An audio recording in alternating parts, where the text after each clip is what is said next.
Good evening, everyone. My name is Riley DeGraff.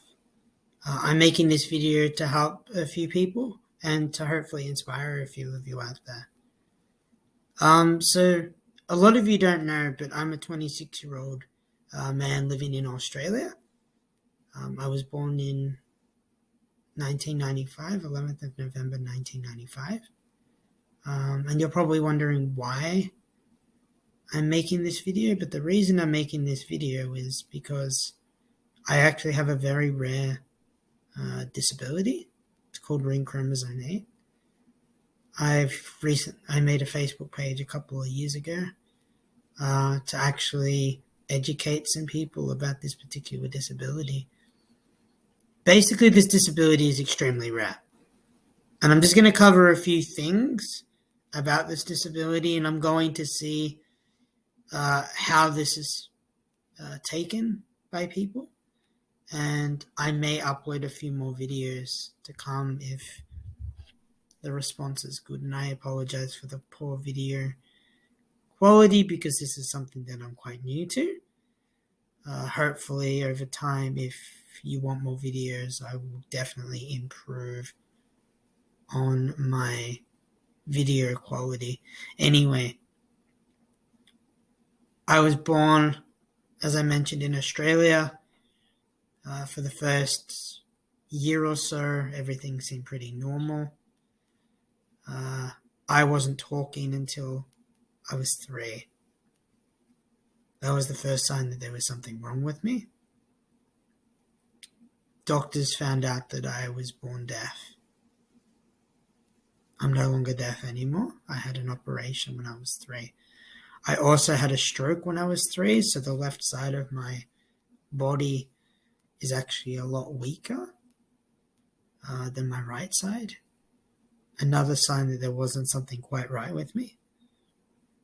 Not many children at 3 have strokes. So I was rushed to hospital. Given the treatment, I don't remember much about this because I was 3. But basically what happened was there was some tests done on me and it was determined that I had a disability. My parents were told that I would never do anything normal in my life. I would never talk, walk, have relationships, study, all those things a lot of people take for granted. But, as you can see, I am talking to you right now. More on that in a bit. Anyway, when I was young, I went through early intervention when I was quite young. Very young. Don't remember all of it, but I do remember that there were a lot of tests that were done. I went to a speech pathologist. I've been in a swimming pool since before I was able to walk, so before I was 2.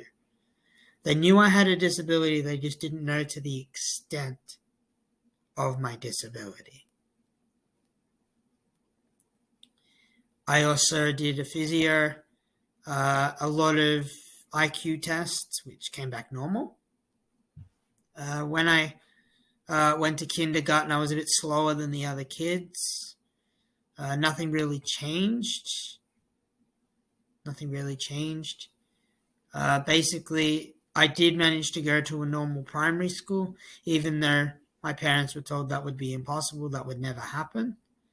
I actually not only went to primary school, but I was actually part of the student council when I was in prep. And for those of you who don't know what prep is, that means preparation. So that's just transition from kindergarten to primary school. Anyway, I was also an active member of my community as well. I was volunteering in the community as well where I could. Couldn't do much when I was a kid. But I did once I got later on when I got a bit older, I was. Basically what happened was I went through primary school pretty much unscathed, but everything changed when I was in high school. I was bullied quite a bit. Even though I'd had a lot of difficulties in my life, I'd gone through quite a bit at this point. I also accelerated I excelled when I was in high school. I was quite academically inclined, always top of my class, never missed a class, bit of a nerd, as people would say. I'm comfortable with that about me. I'm happy to share that. The other thing I also wanted to mention was, I was bullied quite bad at high school, and I can't just brush over that. It was difficult. It did have its moments. When I was in year 10, about that time, when I was about 16, my parents were separating. I was given some bad medical news, and then I withdrew into myself. I was very outgoing until that point. I even sought psychological help because I did need it. A lot of the stress, a lot of challenges that I was going through. But to make things worse, once I withdrew, people stopped treating me as if I had been previously.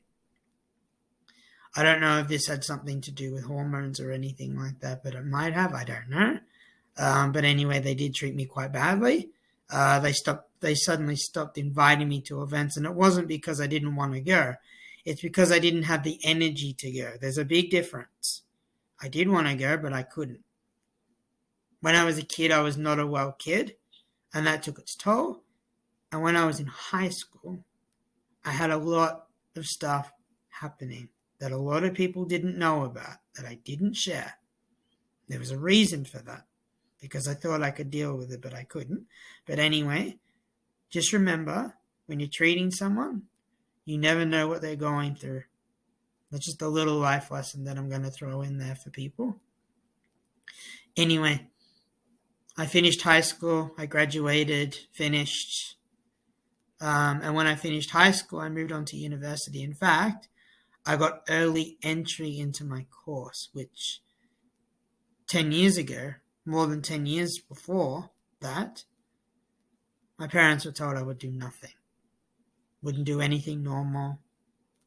Wouldn't have relationships. Wouldn't go to high school. Wouldn't study.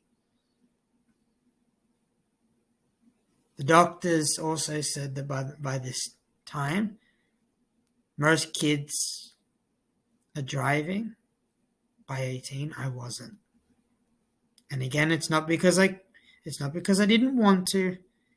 It's because it was a lot more difficult for me.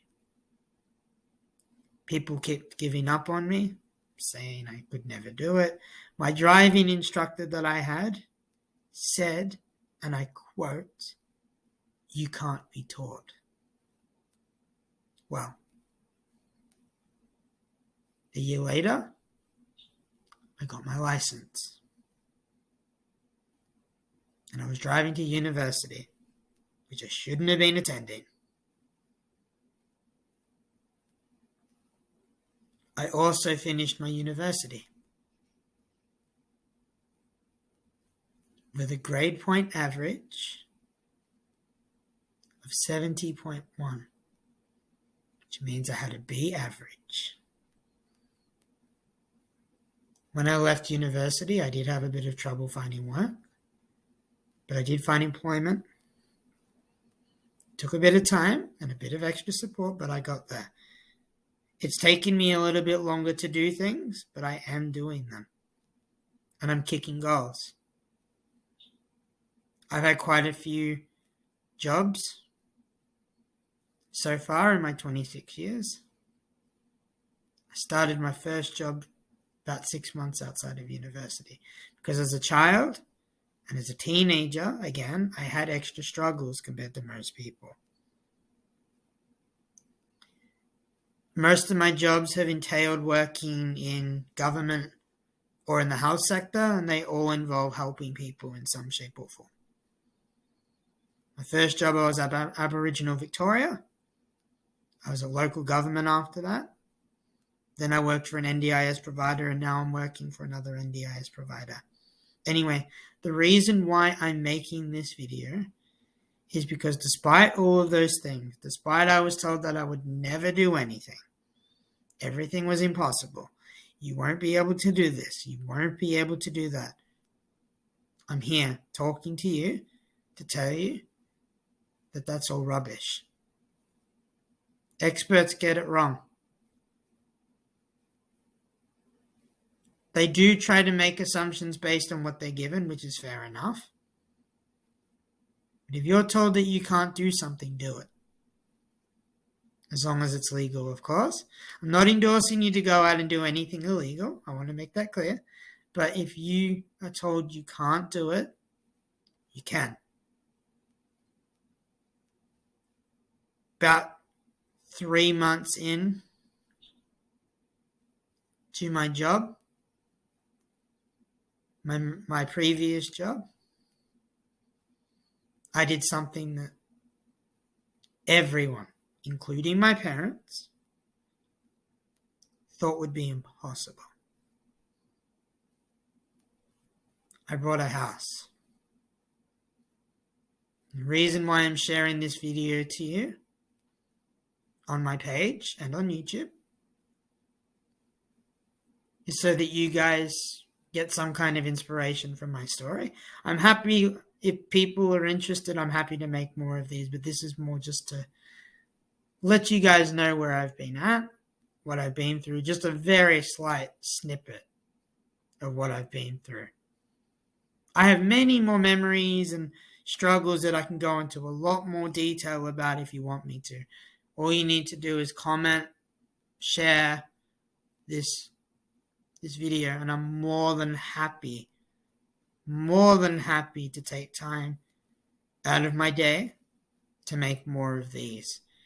I just wanted to share this and let everyone know that you can do it. With the support network in place, motivation, and a clear mindset on your goals and what you want to accomplish and why you want to accomplish it, you can. You can do it. Thank you so much for your time today. If you want to speak to me, please feel free to reach out to me. I'm more than happy to talk to you, to share stories and memories. And I hope everyone has a good evening. Thank you. Bye.